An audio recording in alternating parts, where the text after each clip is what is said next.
पापा जी, पापा जी, आप इतनी रात को यहाँ, सब ठीक तो है ना?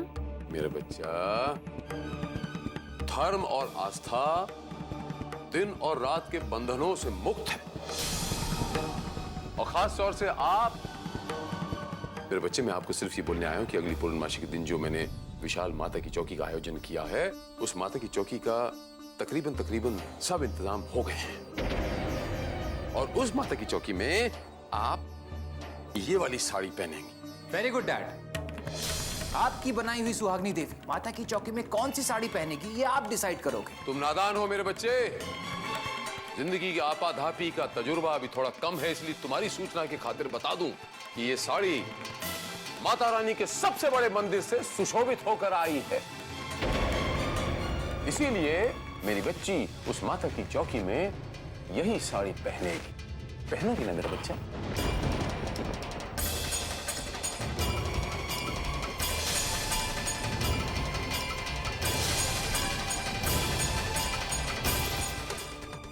जी पापा जी, आप निश्चिंत रहिए, मैं माता की चौकी में यही साड़ी पहनूंगी। वाह!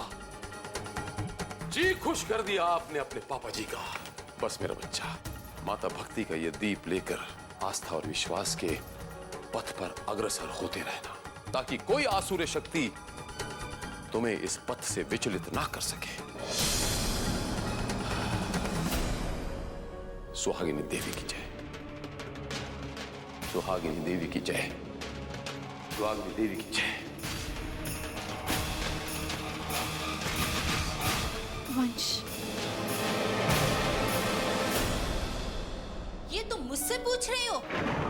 मैं कहती हूँ ये गांधीगिरी का भूत कब से सवार हो गया तुम्हारे सर पर, जो अपना फायदा छोड़कर उस पंडित की भलाई की बात कर रहे हो। लता, आज तक मैंने इतने पाप किए हैं, अगर एक अच्छा काम कर दिया क्या हो जाएगा? क्या हो जाएगा? अरे नारायण, क्या करूं मैं तुम्हारा? देखो, वो राणा को नकली पति बनाकर नाटक करने का खन्ना से लाखों रुपए ले चुकी हूँ मैं, और ऊपर से तुम्हारा मुंह बंद करने के लिए 2 लाख रुपए और देने वाला है वो। और तुम कह रहे हो कि उस पंडित के साथ मिलकर तुम शील कुमार का पर्दाफाश करना चाहते हो। लता, ये तुमसे किसने कह दिया कि मैं शील कुमार का पर्दाफाश करने वाला हूं? मतलब ये कि जब जिंदगी में किस्मत का सितारा चमक रहा हो ना, तो ऐसा दांव खेल लेना चाहिए कि जिंदगी में दोबारा दांव खेलने का जोखिम न उठाना पड़े। अब खन्ना के साथ साथ हम उस पंडित से भी पैसे ऐंठेंगे। बस फिर क्या है, शील कुमार और पंडित लड़ते रहे तो फिर जश्न हो जाए। नहीं नहीं नहीं नहीं नहीं नहीं, ये वक्त जश्न मनाने का नहीं है, ये वक्त कुछ काम करने का है। फौरन खन्ना को फोन लगाओ और उसे कहो कि हमारा इरादा बदल गया है। सिर्फ 2 लाख रुपए में मुंह बंद रखना मुश्किल है। अरे हमें तो 10 लाख रुपया चाहिए, 10 लाख।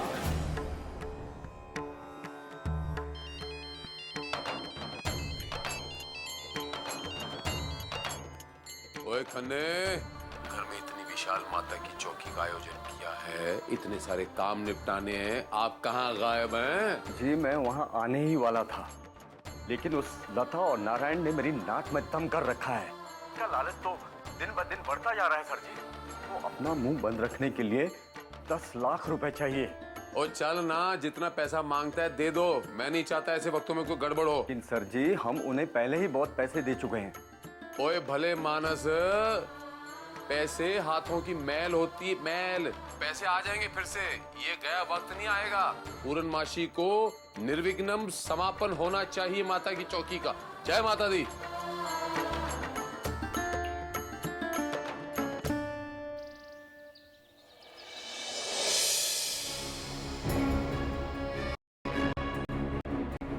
जय माता दी। कितनी खुशी हो रही है आज मुझे, मैं बयान नहीं कर सकता। खुशनसीब है हमारी वैष्णवी की, उसे आप जैसा मिला। और कितने खुशनसीब हैं हम जिसे वैष्णवी जैसी सुशील बहू मिली। जन कल्याण के इस शुभ कार्य में जो ये छोटी सी लड़की निकल पड़ी है अपने पति के खिलाफ जाकर, हम सबको इसका आदर करना चाहिए।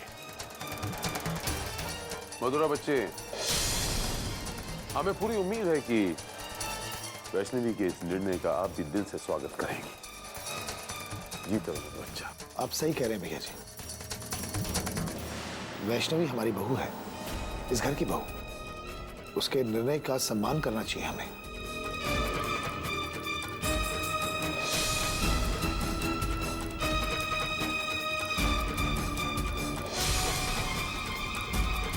आओ मेरा बच्चा।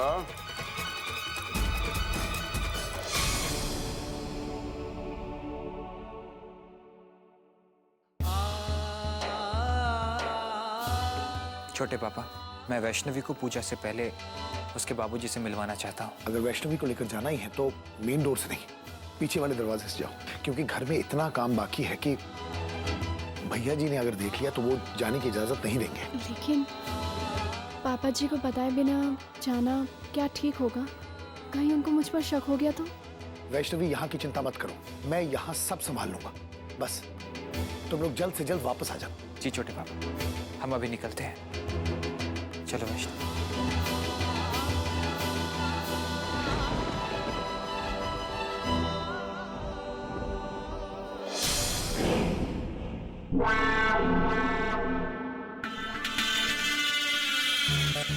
नताशा, मुझे तुम्हारी मदद चाहिए। हाँ नताशा, इस घर में मुझे किसी साजिश की बू आ रही है। ऐसा लगता है वंश और वैष्णवी दोबारा कुछ करने वाले हैं। लेकिन क्या मोक्ष? यही पता करने के लिए तो मुझे तुम्हारी मदद चाहिए। तुम्हारी मदद नहीं कर सकती मोक्ष। तुम अच्छी तरह से जानते हो ना कि पापा की दी हुई सारी शक्तियां अब बेअसर हो चुकी हैं। मेरे पास एक प्लान है।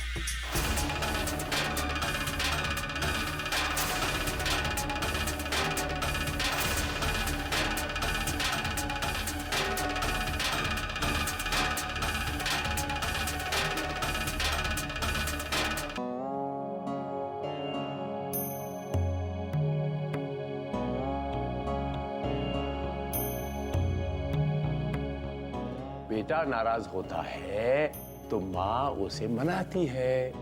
जब माँ नाराज होती है तो बेटे का फर्ज बनता है ना उसे मनाने का। अब देखना माँ, हमारे इस घर में एक विशाल माता की चौकी होगी और उस माता की चौकी के बाद माँ के बगल में बेटी की मूर्ति की स्थापना करूंगा और उसकी प्राण प्रतिष्ठा करूंगा।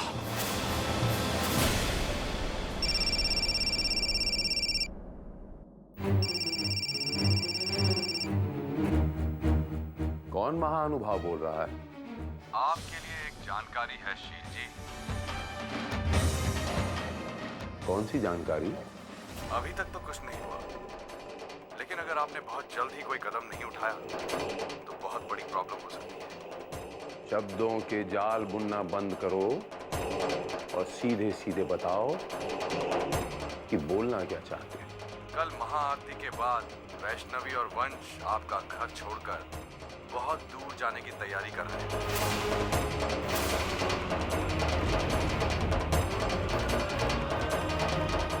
आपको आगाह करना मेरा फर्ज था, बाकी आप देख लीजिए। जय माता दी।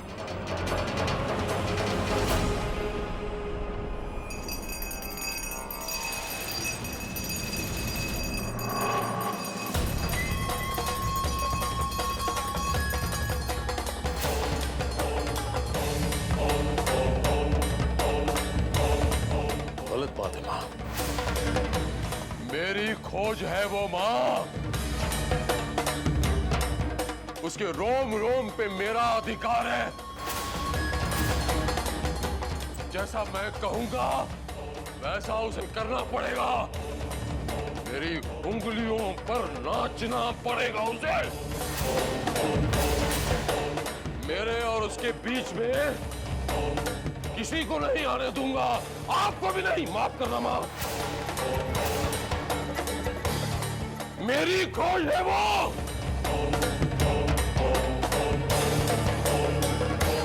जय माता दी।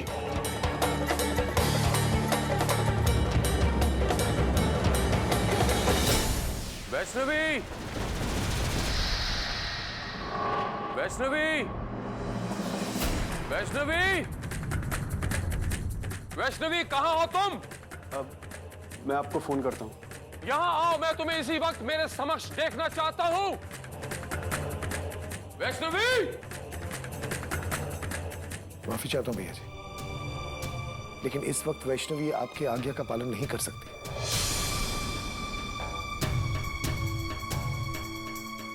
क्योंकि वो वंश के साथ बाहर गई है।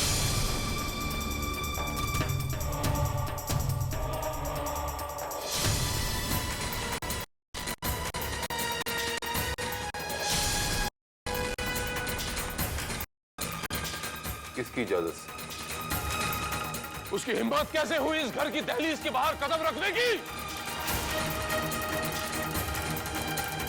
वंश और वैष्णवी के इस अपराध में कौन शामिल है?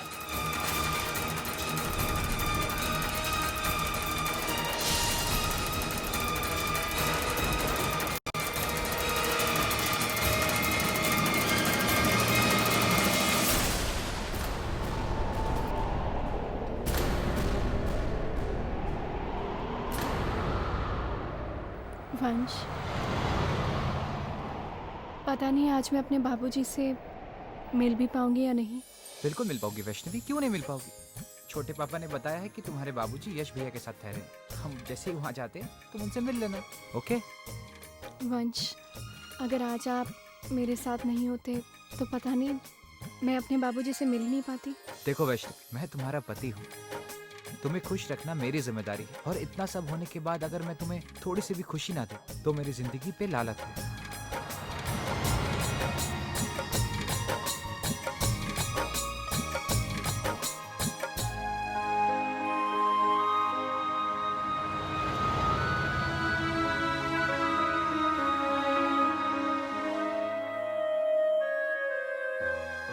वंश,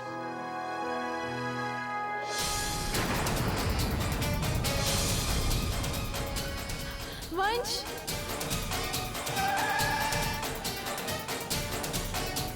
वंश,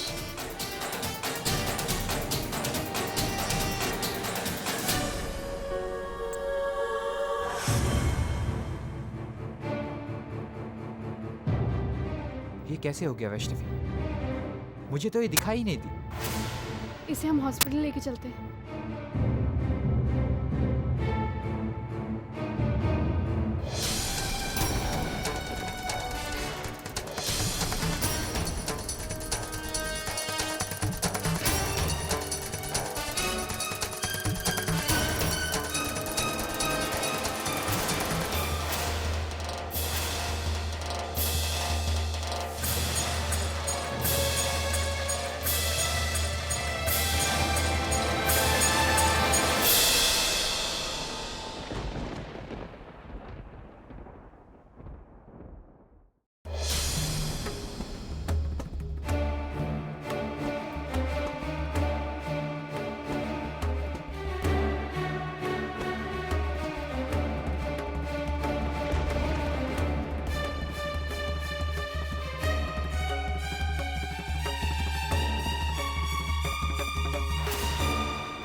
नताशा, ये यहाँ क्या कर रही थी? वंश, वो सब छोड़िए, इसे उठाइए, इसे घर लेके चलते हैं। लेकिन वैष्णवी, ये कैसे हो सकता है? वंश, मन में कोई शंका मत रखिए, इंसानियत से बढ़कर धर्म और कोई नहीं होता है।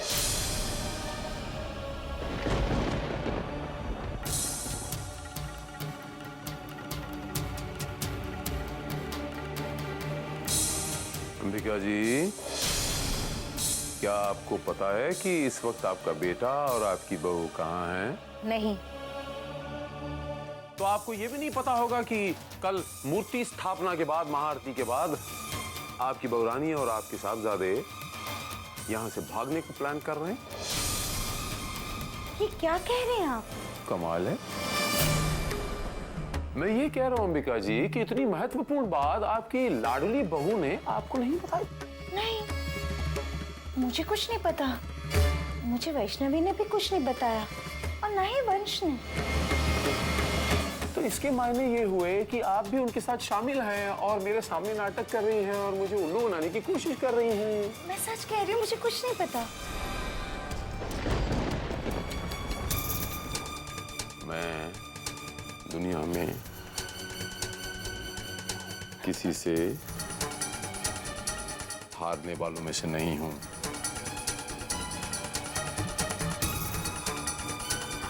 आप भी वैसे मुझ पर इल्जाम लगा रहे हैं। मैं सचमुच कुछ नहीं जानती।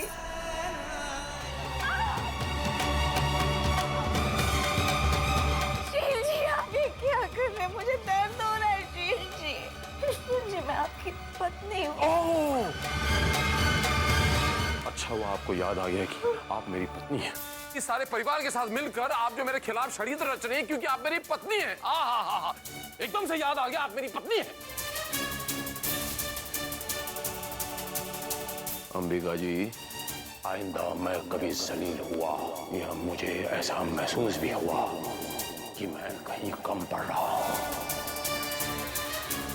तो मैं तोड़ दूंगा सबको। जय माता दी।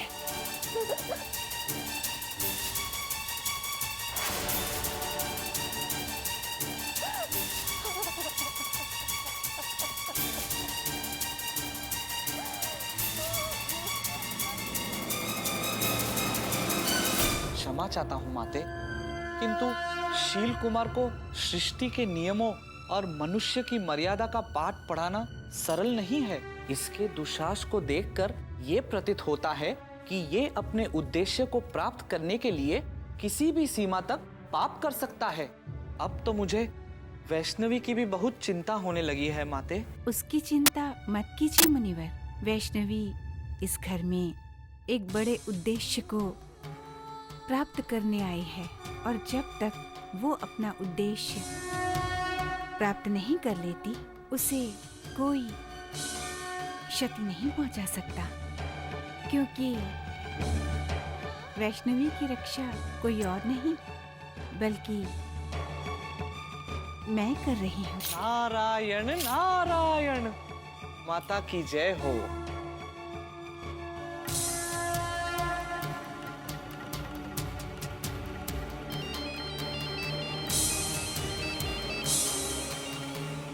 डैड का फोन था। आई एम श्योर कि उन्हें पता चल गया कि तुम मेरे साथ हो। अगर ये एक्सीडेंट नहीं हुआ होता ना, अभी तुम अपने बाबूजी के पास होती। पहले से जिंदगी में कितनी परेशानियां हैं, ऊपर से ये आ गई। वैष्णवी, मेरी बात मानो, हम इसे यहीं छोड़ देते हैं। मगर वंश, ये हमारी गाड़ी से। वैष्णवी, जो कुछ भी हुआ इसमें हमारी कोई गलती नहीं है। अगर मेरे गाड़ी के सामने कोई अचानक इस तरह से आ जाए तो मैं उसे कैसे बचाऊं? वंश, मैं आपको दोष नहीं दे रही, मगर वंश, एक इंसानियत के नाते से तो हम इसकी मदद कर सकते हैं ना। वंश, जब तक ये ठीक नहीं हो जाती, ये हमारी जिम्मेदारी है।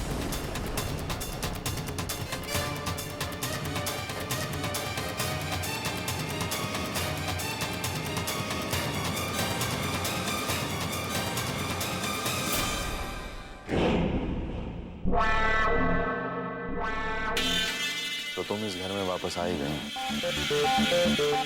कांग्रेचुलेशंस नताशा, तुमने अपना काम कर दिया। अब मेरी बारी। बहुत जल्द मैं तुम्हारी इस कोशिश को अंजाम तक पहुंचाऊंगा।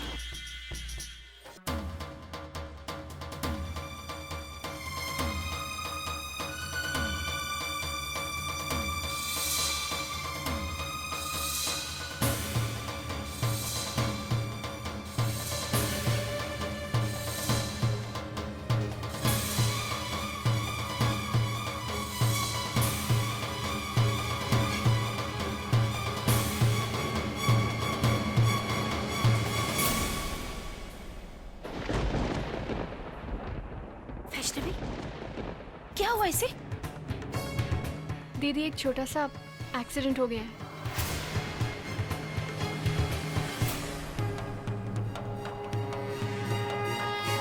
गोपाल काका, आप जल्दी से दवाई और पानी लेकर आइए, जल्दी जाइए। अरे लेकिन इसे घर पे लाने की क्या जरूरत थी? क्या भूल गए कि इसने आप दोनों के साथ क्या किया है? नहीं भाभी, मुझे सब याद है, मैं कुछ नहीं भूला। मैं भी इसे यहाँ कहाँ लाना चाहता था, लेकिन वैष्णवी नहीं मानी। मैं अब भी कहता हूँ कि इसे इसके घर छोड़ के आते हैं। इससे पहले कि ये कोई नया ड्रामा शुरू करे, हमें इसे छुटकारा पाना होगा। दीदी, हम ऐसा नहीं कर सकते। जब तक ये ठीक नहीं हो जाती, इसकी जिम्मेदारी हमारी है दीदी। जब ये ठीक हो जाएगी तो हम इसको इसके घर भेज देंगे, लेकिन तब तक के लिए ये हमारी जिम्मेदारी है। वंश, आप प्लीज डॉक्टर को जाके बुला लाइए। जल्दी जाइए वंश, जल्दी कीजिए।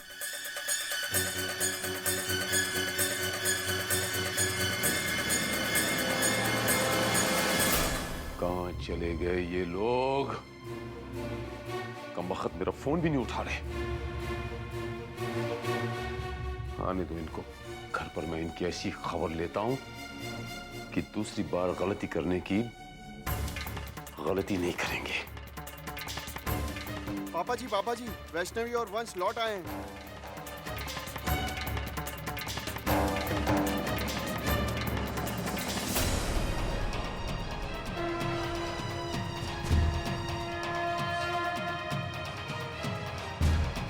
अब मेरी बारी है मां।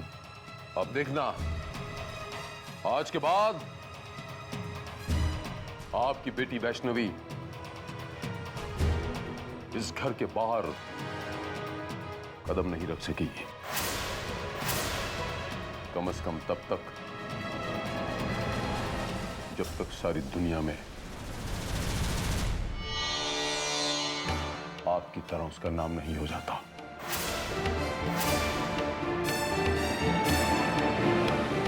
जय माता दी।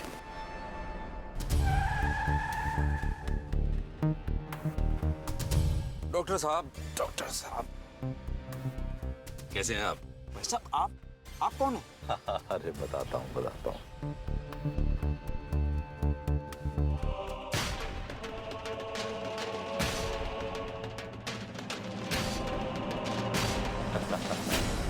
आपकी फीस क्या है डॉक्टर साहब? आप अंदर जिस पेशेंट को देखने जा रहे हैं, उसे क्या बीमारी है, क्या दिक्कत है, क्या परेशानी है और उसका इलाज कैसे करना है, ये आप नहीं बताएंगे, मैं आपको बताऊंगा।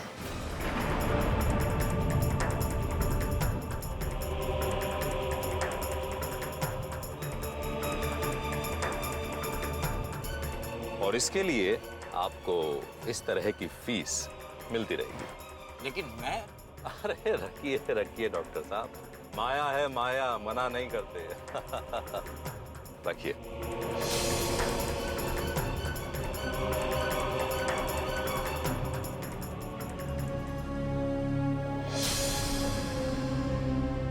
डॉक्टर साहब, क्या हुआ इसे? इनके सर में जो चोट लगी है वो गहरी और अंदरूनी चोट है, और ये चोट शारीरिक और मानसिक दोनों है। इसी मानसिक सदमे की वजह से ये बेहोश हो गई है। आप लोगों को इनका बहुत ध्यान रखना होगा। डॉक्टर साहब, इन्हें कुछ होगा तो नहीं ना? फिलहाल तो कुछ नहीं कह सकते, होश में आने के बाद ही पता चलेगा।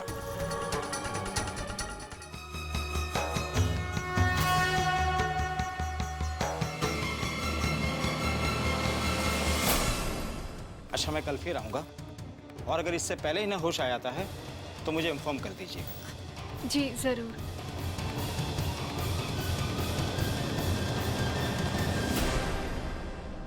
दीदी, मैं गेस्ट रूम ठीक करती हूँ, तब तक आप इनके पास बैठिए।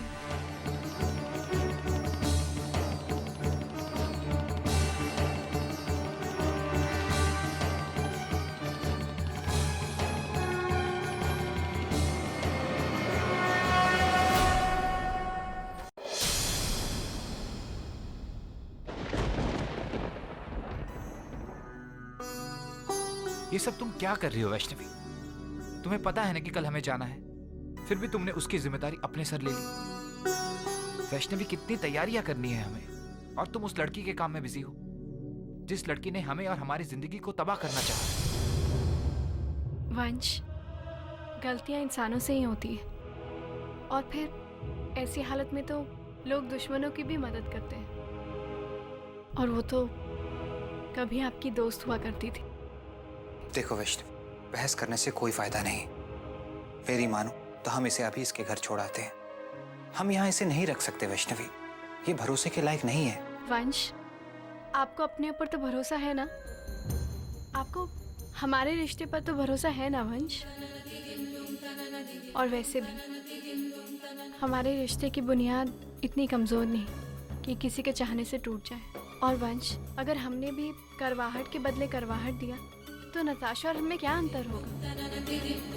देखो वैष्णवी, इस वक्त सिर्फ मैं तुम्हारे और मेरे बारे में सोचना चाहता हूँ, यानी कि हमारे बारे में सोचना चाहता हूँ, बस। मैं जानती हूँ वंश, मगर अपनी खुशियों को समेटने के लिए हम लोग किसी का दर्द भूल जाएं, ये तो सही नहीं है ना वंश? और वंश, क्या पता हमारी इस पहल से नताशा के दिल में जो कड़वाहट है वो मिठास में बदल जाए और उसकी सोच भी बदल जाए। वंश, आप फिक्र मत कीजिए। जिनकी नीयत अच्छी होती है ना, माता रानी कभी उनके साथ बुरा नहीं करती। और चाहे हमारी राहों में कितनी भी मुश्किलें क्यों ना आए, लेकिन हम अपने लक्ष्य को प्राप्त कर ही लेंगे, और ये मेरा विश्वास है। देखो वैष्णवी, मुझे तुम्हारे विश्वास पे विश्वास है, लेकिन मुझे घबराहट हो रही है। हमारे यहाँ से निकलने में सिर्फ 24 घंटे बाकी है, और हमारा कोई गलत फैसला फिर से अगर हमारी कोशिश को नाकामयाब कर दे तो। नहीं वंश, ऐसा नहीं होगा। ठीक है, तो फिर तुम मुझसे वादा करो कि महाआरती के बाद चाहे कुछ भी हो जाए, कितनी भी बड़ी रुकावट तुम्हारे सामने आए, तुम मेरे साथ चलोगी। मुझसे वादा।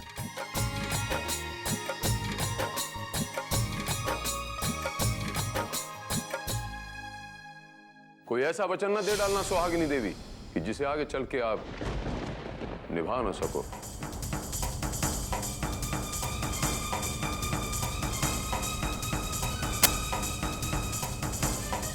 उन लाखों करोड़ों भक्तों का क्या होगा? उनकी आस्था, उनके विश्वास का क्या होगा? ना, उन्हें ठेस पहुंचाकर आप कहीं नहीं जा सकती। आपको कहीं जाने की आज्ञा नहीं।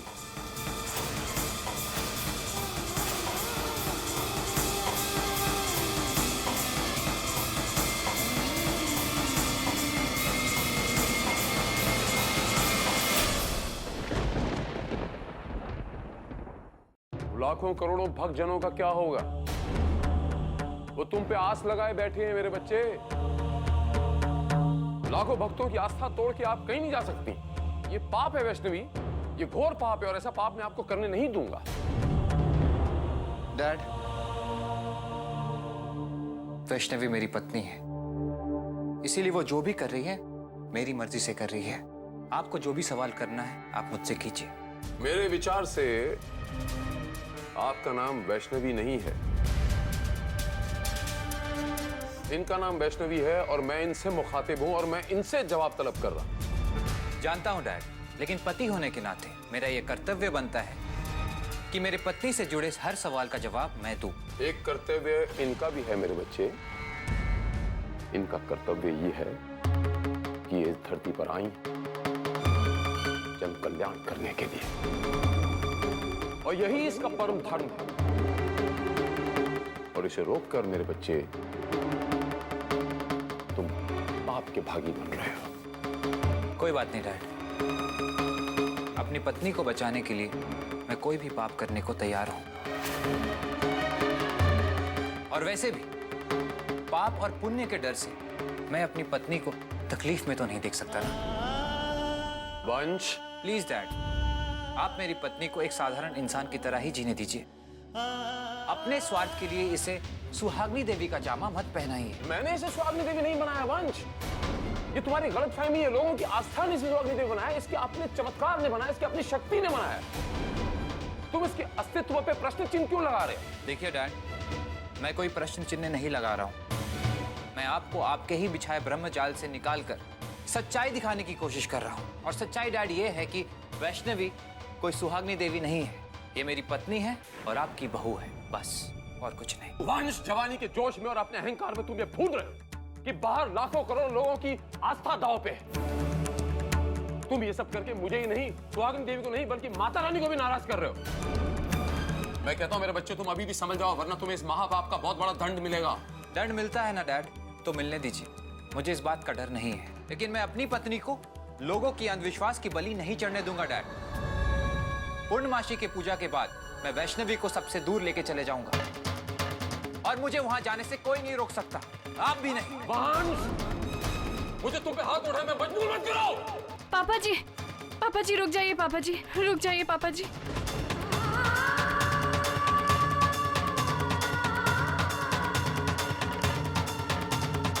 पापा जी, मुझे क्षमा कर दीजिए। मैं अपने पति के खिलाफ नहीं जा सकती पापा जी। ये तुम क्या कह रही हो मेरे बच्चे? तुम अच्छी तरह जानती हो कि तुम एक साधारण स्त्री नहीं हो। तुम में माता रानी का अंश है। इतने सारे भक्तों का उत्तरदायित्व है तुम पे। तुम सुहागिनी देवी हो मेरे बच्चे।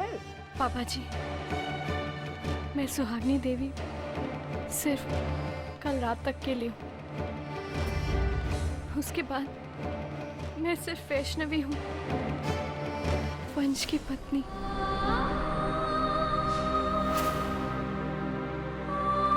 और मैं अपना पत्नी धर्म निभाऊंगी, क्योंकि पापा जी, एक ब्याहता के लिए उसके पत्नी धर्म से बढ़कर और कोई धर्म नहीं होता है। और धर्म की परिभाषा आपसे बढ़कर और कौन जानता है।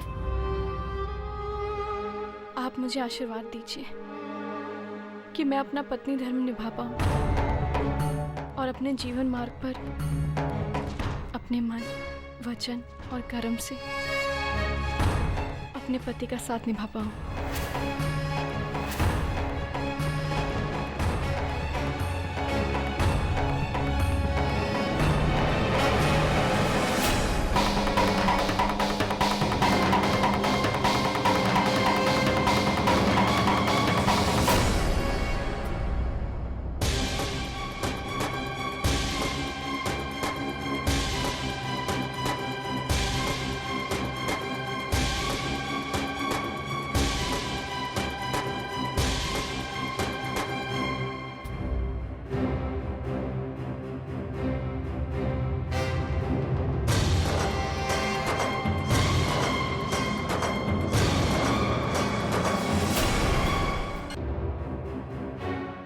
करके समझने का प्रयास करो नारायण। अगर शील कुमार के कुकर्मों को हमने दुनिया के सामने नहीं लाया, वो मेरी बच्ची को सुहागिनी देवी बनाकर और सशक्त हो जाएंगे। उसके उपरांत कौन हमारा विश्वास करेगा?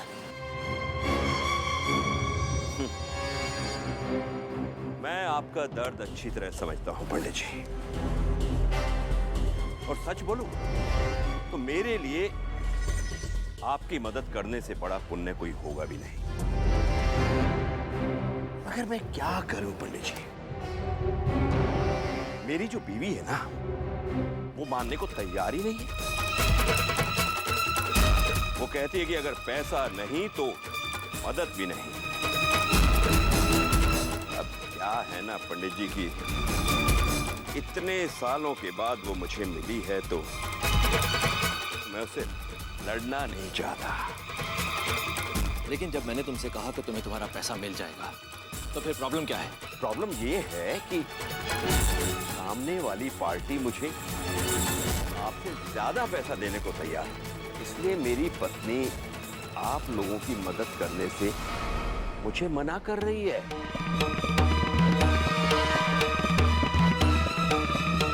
पंडित जी अब आप ही बताइए ना, मैं करूं तो क्या करूं?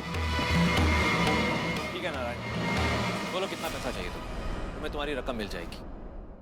लेकिन एक बात कान खोलकर सुन लो, अगर उसके बाद भी कोई प्रॉब्लम आई तो मुझसे बुरा कोई नहीं होगा। इसकी जरूरत ही नहीं पड़ेगी सर जी, मैं उसूलों का बहुत पक्का हूं।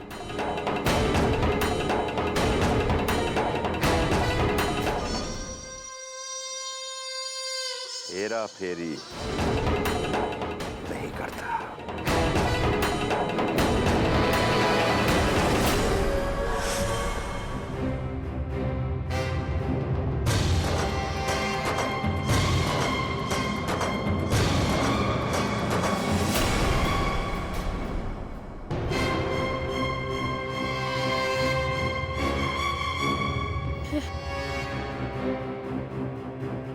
मैं कहाँ हूँ और मुझे क्या हुआ है?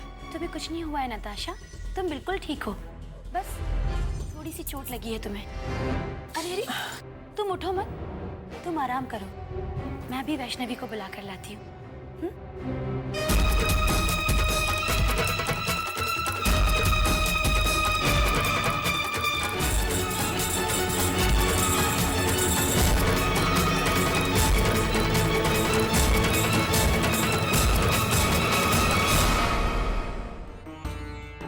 वाह नताशा, सुपर्ब, मजा आ गया। क्या एक्टिंग की है तुमने, पूरा मामला फिट कर दिया। अब क्या होगा, तुम्हें इस हालत में यहाँ घर से जाने के लिए कोई कुछ कहेगा नहीं। तुम आराम से आसानी से यहाँ रहकर अपना खेल खेल सकती हो।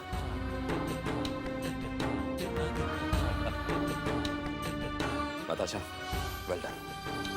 कुमार हाउस, कुमार फैमिली में तुम्हारा स्वागत है। यहाँ अब यही तुम्हारा घर है, मजे से रहो। ऐसा क्यों कर रही हैं आप? अपनी शक्तियों का दुरुपयोग क्यों कर रही हैं आप? ये आपको शोभा नहीं देता। मैं आपका बेटा हूं,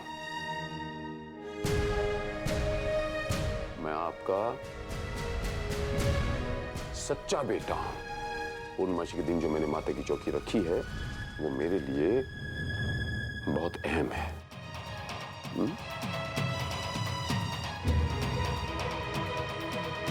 वो विशाल माता की चौकी मेरे लिए बहुत अहम है। कोई भी इस माता की चौकी में विघ्न डालने की कोशिश करेगा तो मैं ये होने नहीं दूंगा। शील कुमार ये होने नहीं देगा।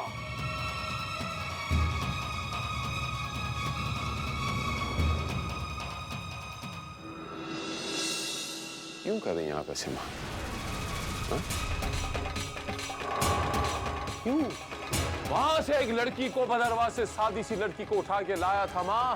गाय थी गाय, गज भर लंबी जबान आ गई है, आंख मिला रही है मुझसे, जबान लड़ा रही है मुझसे। आपकी शय पे जबान लड़ा रही है वो छोकरी। आपकी शय पे आप शय दे रही हैं। वो होती थी।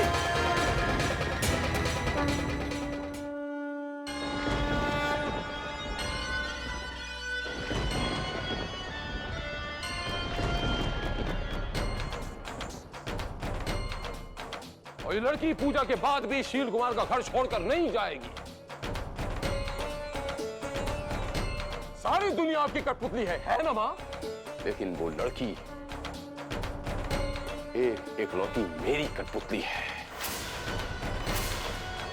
उसे मेरे इशारों पे नाचना पड़ेगा। कोई धर्म नहीं निभाएगी वो, कोई पति धर्म नहीं, सिर्फ सुहागिनी देवी का धर्म निभाना पड़ेगा उसे। सिर्फ सुहागिनी देवी का धर्म।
छुपा छुपी मत खेलो माँ।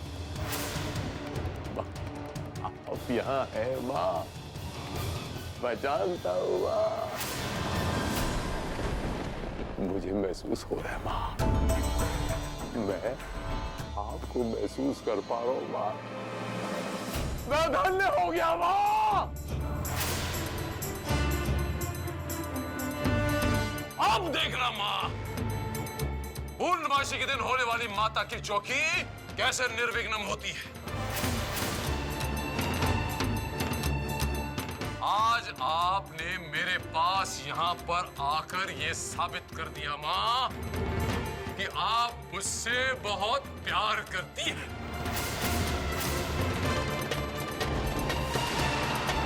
मेरी ये माता की चौकी निर्विघ्न होगी और कोई इसमें विघ्न नहीं डाल सकेगा।